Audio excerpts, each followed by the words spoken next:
Oke, balik lagi di part kedua, yaitu sekarang tentang trimester kedua. Cerita kalian tentang trimester kedua. Jadi aku itu mengalami morning sicknya itu alhamdulillah lebih cepat. Jadi biasanya trimester pertama itu kan 1 sampai 3 bulan. Nah ini aku tuh usia 2 bulan mau ke 3 bulan itu tuh aku udah mulai tidak mual banget. Tetap mual tapi nggak banget. Terus juga udah mulai bisa makan. Karena apa? Karena ketika yang tadi aku udah jalanin, aku pakai yang 2 cara itu, bersyukur dan ngeliat video anak-anak lucu yang gemoy itu, aku juga ngajak bicara janin aku untuk kayak yang aku bilang tadi kan ya di video sebelumnya, aku itu kan dari Jakarta ke Surabaya dan aku ini nggak bisa masak karena bau-bau masakan, bau-bau bumbu gitu tuh aku hidungnya sensitif banget, jadi aku masih enak dan mual kalau kecium bau-bau kayak gitu. Jadi aku nggak bisa masak dan aku akhirnya mutusin beli, cuma karena di daerah yang baru aku tinggalin ini aku nggak tahu makanan-makanannya yang masih tidak cocok sama lidah aku gitu. Jadi aku bingung banget tuh untuk tentang makanan apa yang harus aku konsumsi gitu. Jadi aku makannya tuh makanan-makanan general yang kayak yang udah pasti-pasti aja, kayak nasi kuning gitu, yang udah pasti rasanya tuh kayak gitu. Terus kayak tahu tempe goreng yang kayak gitu aja gitu. Nah terus aku kan gak mungkin ya makannya itu terus. Nah akhirnya aku aja ngomong lah si janin ini, si dede ini untuk ayo ya nak gitu, kita bantuin mama buat kita bisa masak. Jadi mama tahu kok makanan yang enak, yang kamu pasti suka, yang pasti kamu bisa makan enak gitu. Nah akhirnya perlahan aku mulai memberanikan diri untuk masak sedikit demi sedikit gitu ya, walaupun yang kayak masak bentar terus kayak nyium baunya gak enak, terus keluar lagi dulu nyari apa ya, nyari harum yang lain dulu, terus nanti balik lagi ke dapur buat masak gitu. Sampai akhirnya itu aku rutin ngelakuin kayak gitu dan alhamdulillah aku bisa makan makanan masakan aku sendiri dan itu berangsur membaik gitu. Sampai akhirnya bener-bener di usia 3 bulan kehamilan aku ini udah gak lagi ngalamin mual dan muntah-muntah gitu, dan aku makanannya udah mulai enak. Dan yang tadinya aku bilang aku cuma sesuap 2 suap doang, terus makannya itu jadinya cuma bisa kita makan setengah porsi. Nah di trimester kedua ini tuh adalah momen paling enak menurut aku. Karena apa? Karena kita makannya udah enak dan kita udah bisa bau-bau sensitifnya itu udah mulai berkurang, nggak seperti yang pertama banget. Yang kedua ini masih kecium bau-bau sensitifnya, cuma udah nggak selebay dan nggak semual itu kalau misalnya nyium bau-bau yang nggak enak gitu. Nah dan ini tuh momen dimana kita bisa pergi kemana-mana jadinya. Jadi bener-bener yang kayak tadinya di rumah aja cuma suntuk, mual, muntah, ini aku udah mulai bisa pergi kayak nonton bioskop, yang kayak bisa pergi pulang ke rumah orang tua kita. Yang aku kan ngerantau dan itu di semester kedua aku udah bisa pulang ke Jakarta dan aku juga bisa pulang ke rumah mama mertua aku di Jember. Jadi aku di semester kedua ini lebih banyak pergi-pergi gitu, karena memang bener-bener anak aku ini udah bisa aku ajak kemana-mana. Aku sudah berhasil melewati fase adaptasi di mana ada bayi di dalam perut aku, dan ini momen aku udah bisa makan. Pokoknya bener-bener happy itu udah bisa ngelewatin fase pertama. Nah di fase kedua ini, di trimester kedua ini, yang aku konsumsi itu adalah ini namanya adalah Volamil Genio. Jadi ini aku konsumsi, dia bentuknya itu kapsul kayak gini. Ini aku konsumsi dan sekaligus sama satu lagi itu ini Easy Call ini, dan ada lagi sama susu, jangan lupa susunya yang kedua. Yang kedua ini aku nyobain yang strawberry gitu, dan alhamdulillah semuanya lancar, nggak ada nggak ada sama sekali, nggak ada keluhan di trimester kedua ini aku. Dan berat badan aku udah mulai bertambah. Yang tadinya di trimester pertama itu berat badan aku tuh turun, dan aku tuh tipe yang kurus kan ya, maksudnya tipe perempuan yang kurus gitu loh, bukan yang gampang naik berat badannya. Dan saat itu pertama kali di trimester pertama tuh aku hamil tapi malah kurus gitu loh, bukannya tambah gemuk. Nah di trimester kedua ini aku udah mulai nambah berat badan Jadi aku udah mulai enjoy dengan kehamilan aku di trimester kedua, bener-bener enjoy karena bener-bener kayak aku ngerasa aku tuh kadang suka lupa kalau aku tuh hamil karena memang udah nggak ngalamin lagi yang mual muntah itu, dan aku bener-bener udah bisa pergi kemana-mana, nggak ada keluhan, dan aku tetap kontrol juga karena itu penting banget ya buat menentukan juga janin kita itu sehat atau enggak, detak jantungnya itu sesuai normal atau enggak, berat badan janin kita ini itu masuknya normal atau enggak, tensi darah kita ini juga normal atau enggak, terus abis gitu kandung kemih kita ini cukup atau enggak, kayak gitu. Dan yang paling penting itu adalah plasenta atau ari-ari itu menghalangi jalannya lahir atau enggak gitu, karena kan memang plasenta atau ari-ari ini itu adalah wadah tempat dimana si janin kita ini berada kan. Nah kalau misalnya ini menutupi jalannya lahir kita, itu kemungkinan besar kita nggak bisa lahiran normal. Nah makanya sejak dini sedini mungkin kalian ketika USG itu yang kalian wajib tanyain itu yang pertama adalah detak jantung anaknya normal atau enggak, berat badannya normal atau enggak, berat badan janinnya normal atau enggak, karena kadang ada yang berat badan ibunya itu naik drastis tapi anaknya tuh enggak, jadi itu dia berat badannya ke ibunya bukan ke anaknya. Ada juga yang kayak aku, dia aku ngerasa udah makan banyak, berat badan aku cukup segini-segini aja, tapi ternyata berat badannya itu nambahnya ke bayinya gitu, atau ada yang keduanya, jadi balance gitu loh.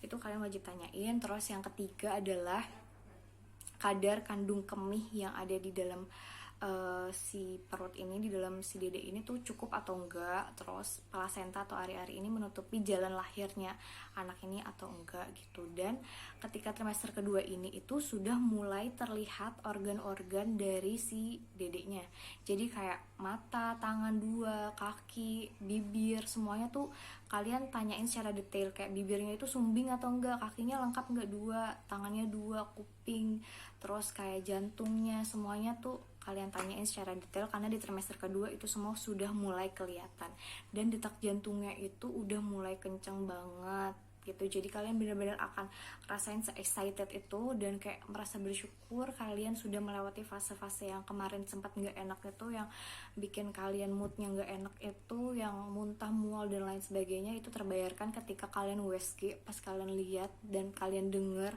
detak jantung anak kalian itu sehat. Oke guys, nah setelah udah trimester kedua, aku itu kan sekarang udah mau masuk trimester ketiga. Jadi pemeriksaan terakhir aku kemarin itu, aku itu disarankan untuk tes laboratorium itu, semacam kayak medical check up gitu. Itu tes laboratorium atau medical check up itu apa sih? Itu adalah tes urin dan tes darah, itu untuk ngecek gimana kesehatan kita sebagai ibu untuk melahirkan. Jadi nanti di situ hasilnya akan terlihat semua, untuk kayak leukosit, terus HB kita, semuanya itu nanti kelihatan di situ. Jadi itu salah satu senjata kita juga untuk mempersiapkan diri kita melakukan persalinan.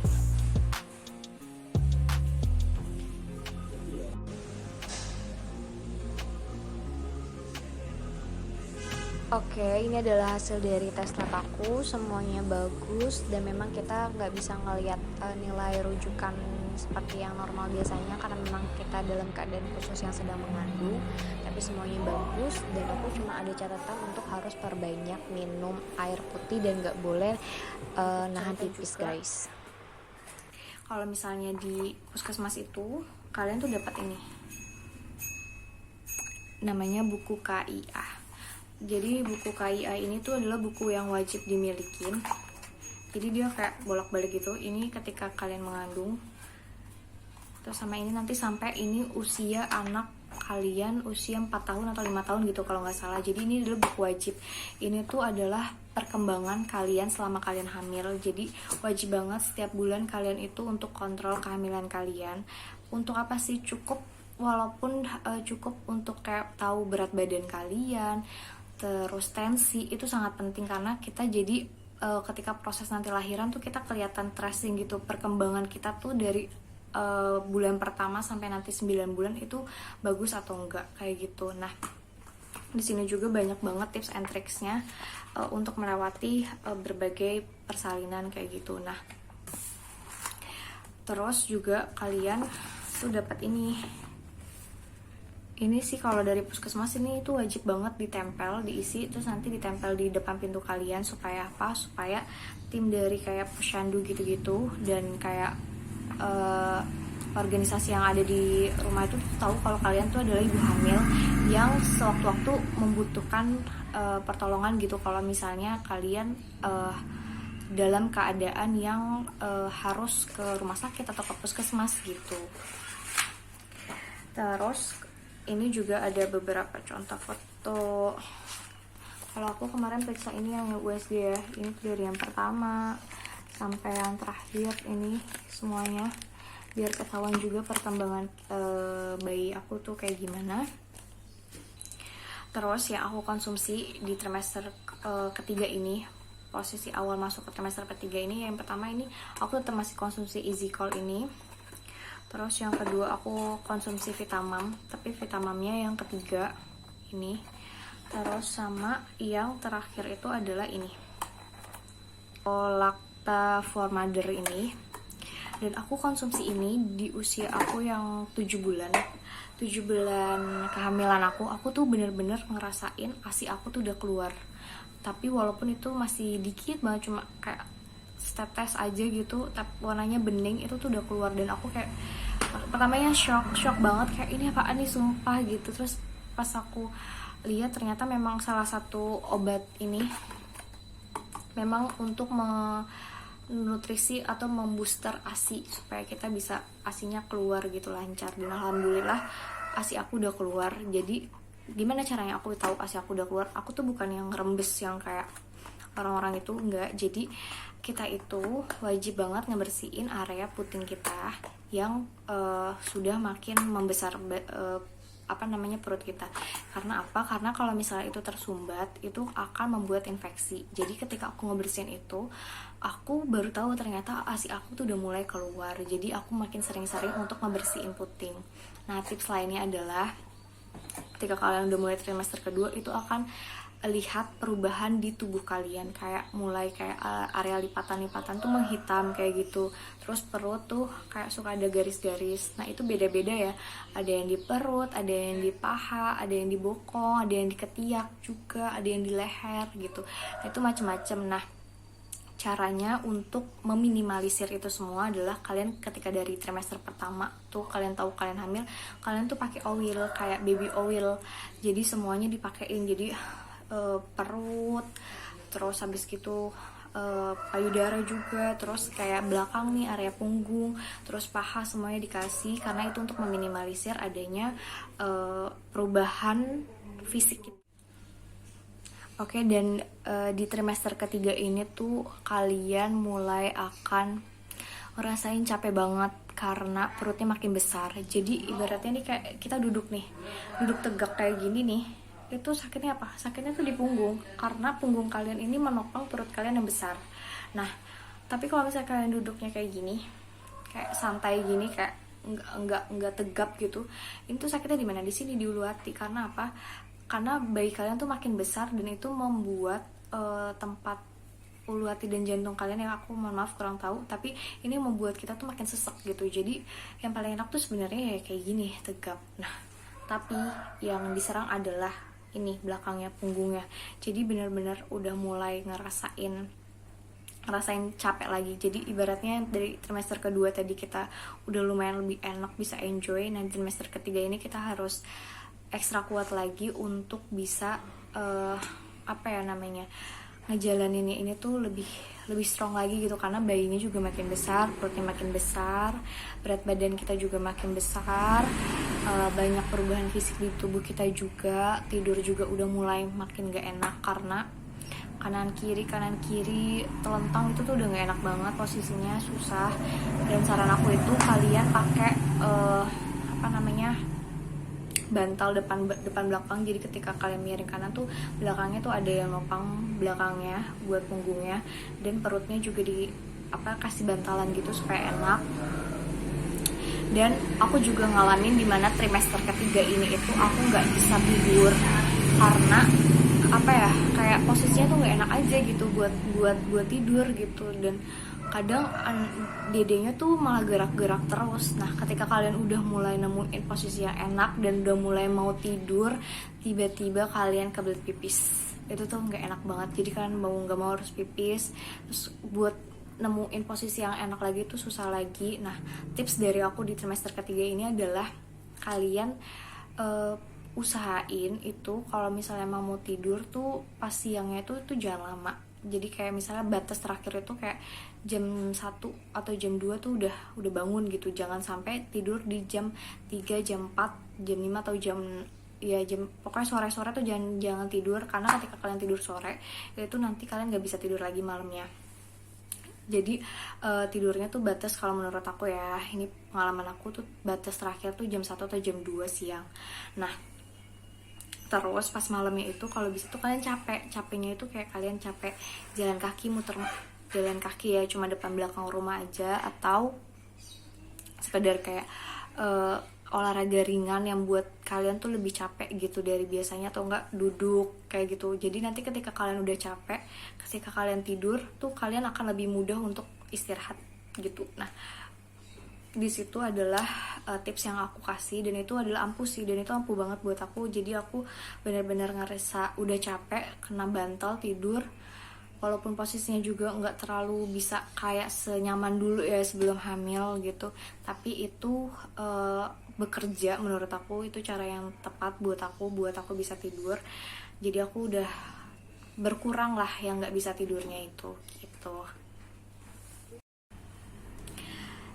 Oke guys, sekian dulu dari video aku yang aku ceritain pengalaman aku pribadi tentang kehamilan dari trimester pertama di part sebelumnya, di video sebelumnya. Dan buat kalian yang belum nonton, kalian tonton dulu yang di part sebelumnya. Dan sampai sekarang aku udah masuk ke trimester 3, usia kehamilan aku 30 minggu. Dan aku HPL itu di bulan Mei, jadi doain ya, siapa tahu ada yang samaan juga. Semoga kita sama-sama bisa berjuang untuk kelahiran. Apapun jalur lahiran yang kalian pilih itu tidak mengurangi esensi kalian sebagai seorang ibu. Semoga diberikan kemudahan juga, dan yang belum masih dalam tahap promil atau masih dikasih kesabaran sama Allah untuk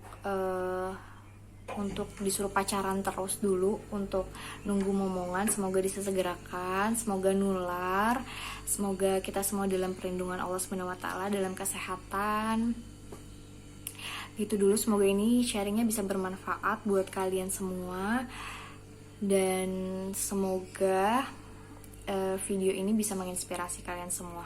Terima kasih yang udah nonton video aku dari part pertama dan sampai saat ini. Jangan lupa untuk like, comment, and subscribe akun channel aku ini biar aku makin semangat untuk update video-video lainnya. Thank you guys. Assalamualaikum warahmatullahi wabarakatuh.